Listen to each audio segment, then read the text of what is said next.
Yay or nay? Huh? Yay or nay? We'll just go straight to questions. You want to say something? Should I say something? All right. We have Zabien here. He is right on time, and he has some opening remarks for us. What's going on, Zabien Brown? Excited to be here and love playing in the SEC. Can't wait for the season.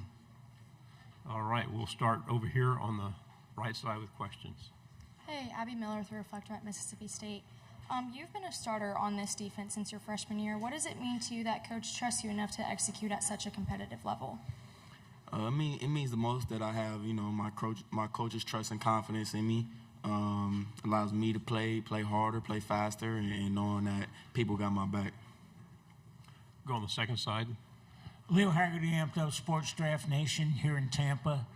Obviously, at the top of your list are team goals, but what are your individual goals that you set to get that team goal up higher?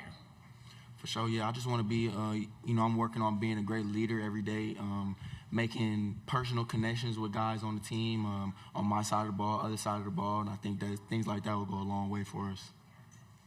Front row. Zabien, you've been a part of some of the bigger interceptions in recent Alabama history, notably the interception to beat Georgia in 2024, the pick six against Tennessee at the end of the half, and then another pick six against Oklahoma to tie the game in the college football playoff. Is that something that's always been natural to you, being around the ball at the right time, or is that something that's been coached through you since arriving to Alabama or even since high school?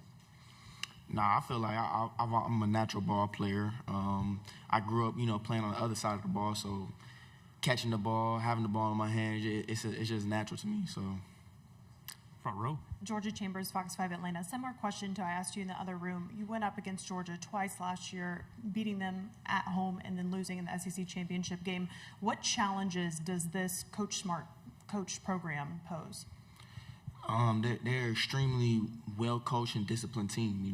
We know what they're going to do. They know what we're going to do, and it's about who can do it better, and it's about making the play when it's right in front of you, catching the ball when it's in front of you, making the tackle when it's in front of you. So, things like when the game comes down to only a few plays, everything's important.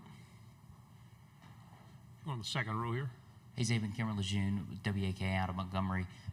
You guys have a saying a couple years now, length let an naysayer know. There's a lot of people that kind of talk about DeBoer in this program, where it is now after Saban has retired a couple of years ago, despite a lot of the success you guys have had with DeBoer. Can you just kind of talk about that and, what the side of guys that, what you guys see from DeBoer in the locker room? Right. We're not really worried about the outside noise, and I love playing for Coach DeBoer. He's a great person. He's a great leader. Our success is tribute to him, really. And he's just one of those people that you just want to play for. You can't. When he talked before the game, you can't wait to go out there. And so yeah. AP, front row. AP Stedham, AP as we see it. Zabien, what's the story you like to tell about your defensive coordinator, Coach Womack? Like a specific story. Something you like to tell people that they should know about him. Shoot, Coach Womack, he's a great guy, man. He makes a lot of personal relationship with all the players, and we all love him. We all love playing for him. If somebody would ask me about him, I would just say he's a great guy. He cares a lot about his players, and it makes us play a lot harder. Left side, third row. John Eads, WAFB. Zabien, you guys have beaten LSU a couple of years in a row. What does it take to win that game specifically that you guys have done a good job of? Just playing our game, sticking to our game plan. Every game in the SEC is a rough game. It's a one-score game, and that's how it always is. That's how it always will be, and we look forward to those tough games. In the back, on the right. Kay Nagley, Texags. Isaiah Horton transferred to Texas A&M this past season. Can you just talk a little bit about the competition you had with him in practice and what kind of player the Aggies are getting? Yeah, Zay, he's a great player. He knows me. I know him. We know how each other play. We had a lot of great battles in practice, and I can't wait for that matchup. It's going to be a great night. Second row. Saturday afternoon, Tuscaloosa. You're in the tunnel again, Bryant Denny Stadium. Field's named after Nick Saban. You see all this crimson all over the place. You still get goosebumps? Every time. It doesn't fail, man. Being in Bryant Denny it's the best stadium in the world to me. Being recruited, I never went to a Bama game till the first one I played in, and so I love it. I love being there. Right side, third row. I know you guys like to say you take it game by game, week by week, but with Alabama having a top 5 defense in the SEC, which other conference team do you see giving you the biggest challenge on the offense side? Life in the SEC is a one-score game every week, every Saturday. So you never know which Saturday, you never know what holds. You know what I'm saying? And they're all one-score games. It's all tough. So all going to come down to the fourth quarter. Second row, and then pass it forward, please. Can you talk a little bit about Dijon Lee? He was a freshman last year. Now he's going to have a little bit more of a significant role that you've seen from him in practice.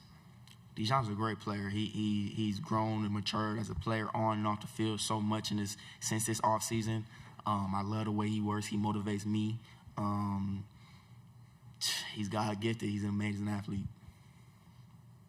Go on the front row here. I asked your teammate Ryan Coleman-Williams earlier about what it would mean for him to be a team captain and what that process would be like for him to become one of the 4 men to have their hand and foot stomped into Denny chimes after the football season. Is that a personal goal of yours, or are you just specifically focused on being the best defensive back in the country? I mean, obviously that would be a blessing if that does happen. But as of right now, I'm just focused on how I can get my team better, how I can get myself better, how we can better each other. And so, yeah, I wouldn't say that that's my immediate goal, but, obviously being a part of history would be nice. On the aisle. Hey, Zabien. Obviously a lot of reps between you guys in the defensive backfield. Is there still a lot of talk? Is there a lot of communication, or is it pretty much unsaid that, like, we know what everybody else is going to do because you have played together so many times? One more time? What is communication like in the defensive backfield, knowing that you guys have played a lot of reps together? Is there a lot more communication? Is there less? I would say, yeah, with more trust and the more time we spent together, we've been able to communicate more of being me personally more comfortable of being like, oh, what you see right here? Hey, when you see me this, tell me that. Like, and just little things like that, being able to build our trust definitely builds our communication. Fourth row. Ellie Malik at SEC. How do you feel being chosen to represent Alabama here at Media Days this summer? It's a blessing. I'm extremely excited. I love being here, representing my school, the Script A. It truly means a lot to me. Go back on the aisle here. Hey, Zabien. Over the course of your time with Ryan, how have you seen him grow as a receiver? Kind of, could you scout your approach, what he does well as a receiver, things like that? He just continues to get better. Like, he's never staying the same, and that's why I admire so much about him, taking reps against him. Oh, you didn't used to do that, like, you know what I'm saying? And so being able to grow alongside of him is definitely special. I'm extremely blessed to be able to share the field with him for so long. 2 final questions. We'll go here and then come to the front row. Over your time at Alabama, what's been the most fun or loudest game at Bryant Denny that you've played in? My most fun, personally, was the Tennessee one this last year. Just the environment, how loud it is, the cigar smoke afterwards, and going back out on the field and jumping in the stands and just being with my family out on the field after the game. It was an amazing experience. Front row. Trevor Denton with Way 31. Just curious, your view of this quarterback competition right now. What are the biggest strengths from Austin and Keelan from going against these guys in practice? 2 amazing guys on and off the field. And, they do have different skill sets. They provide different strengths to the offense. Mac, he's not going to make a wrong decision. And Keelan's lightning in a bottle, so really can't go wrong. And I love being around those guys, and I'm thankful to call those guys my teammates. Zabien, great job as always. Thanks very much. Thank you.